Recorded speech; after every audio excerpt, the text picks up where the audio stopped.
Ako ay Pilipino, ang dugo'y maharlika. Likas sa aking puso at hikain kay kanda.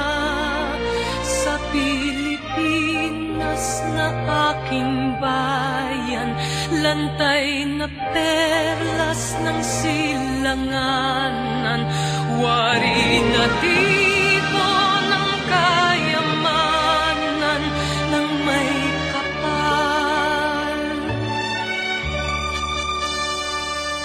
Ika'y sa'king talino sa mabuti lang laan. Sa katutubo ang maging mapagmahal. Ako ay Pilipino, ako ay Pilipino, isang bansa, isang diwa ang minimithi ko.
Ang bayan ko'y tanging ikaw, Pilipinas kong mahal, ang puso ko at buhay man sa iyo'y ibibigay. Tungkulin kong nagampanan na lagi kang paglingkuran. Buhay ako'y mabantayan, Pilipinas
reaksyon sa pinag-aagawang Panatag Shoal, may panibagong issue na naman sa pagitan ng Pilipinas at bansang China.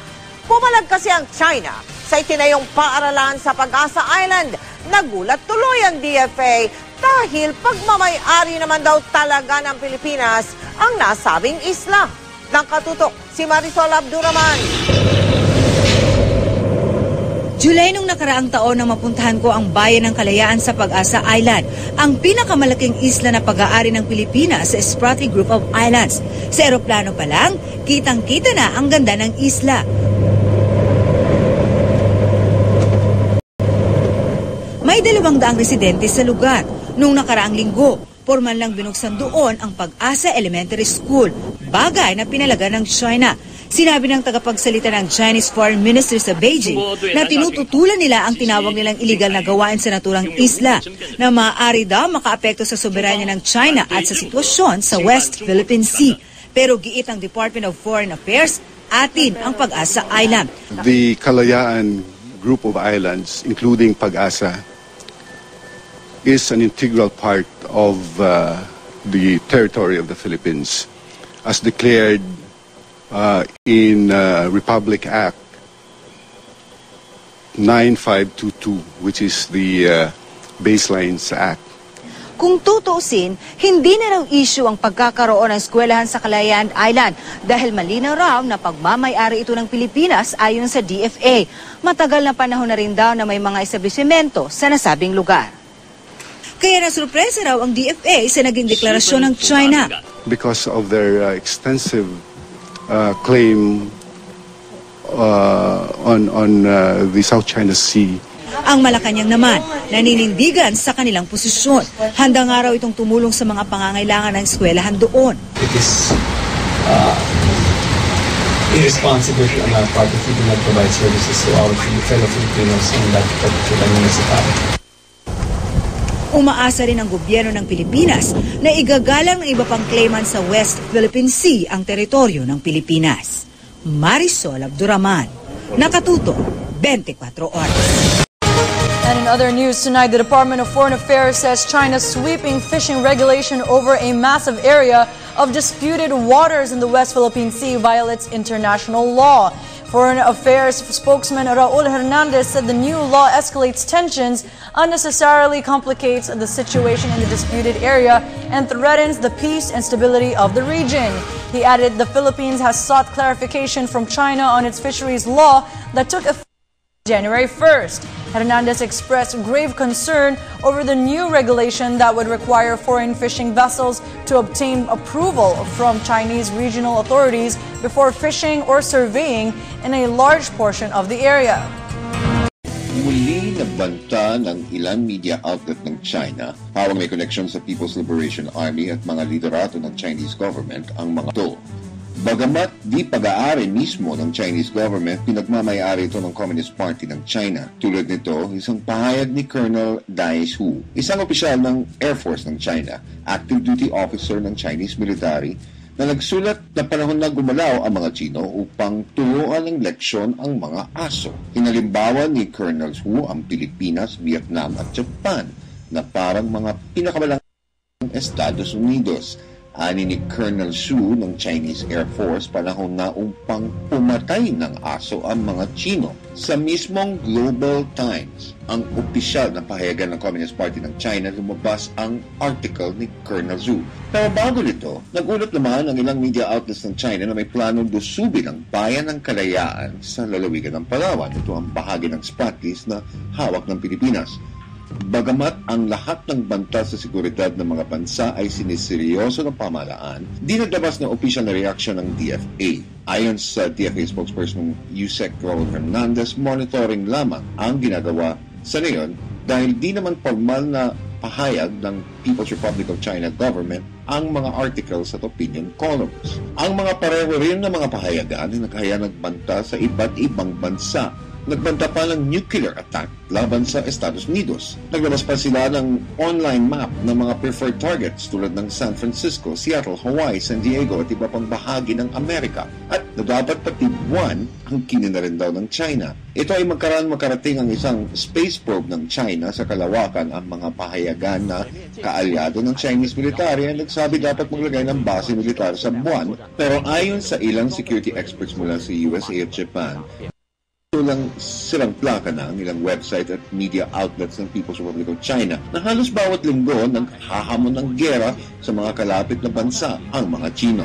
Pero kasabay ng mga propaganda articles at news reports, malinaw na may seryosong hakbang ang China upang lalong higpitan ang kontrol nila sa West Philippine Sea at ang mga bahagi ng bansa tulad ng Pag-asa Island. Ipinahihinto na nila ang anumang development sa Pag-asa Island, pati na rin ang paglayag ng mga mangingisda. Pinapakuha muna nila ng permit mula sa Hainan Province na halos 1,000 kilometro ang layo mula sa Spratly Islands. Pero sa halip na matakot ang mga residente ng Kalayaan, abala naman sila sa vegetable gardening at ang pagtatag ng solar power electrical plant nila at pagpapaganda ng paaralan ng mga bata doon. Pinapakinggan nila ang mga banta ng mga Chino, pero para sa maliit na bayan ng Palawan, ang development projects ang mas kailangan nila, lalo upang maging successful ang isang munisipyo at ito ay mapaunlad sa harap ng mga pagbanta ng anumang bansa laban sa kanila. Araw-araw daw sila sumisikap para sa kinabukasan ng mga batang ito, ang mga mag-aral ng Pag-asa Elementary School. Para sa Telebisyon ng Bayan, Mike Cohen, PTV News.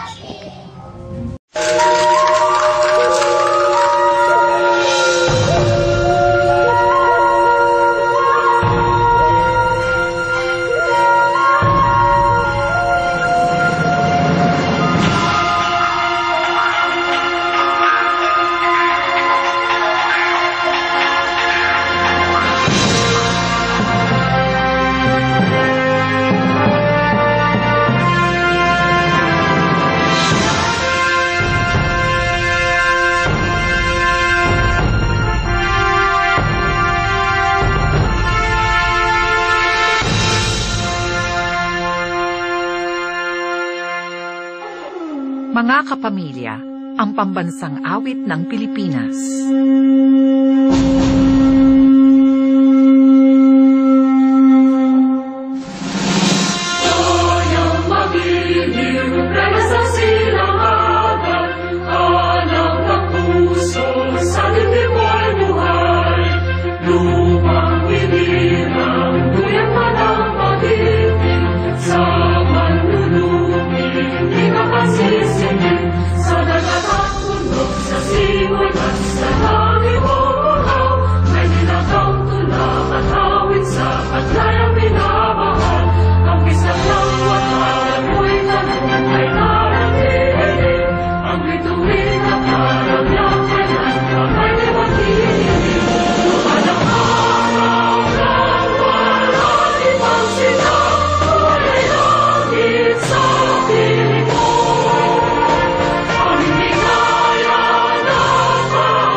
Mga kababayan, ang pambansang awit ng Pilipinas.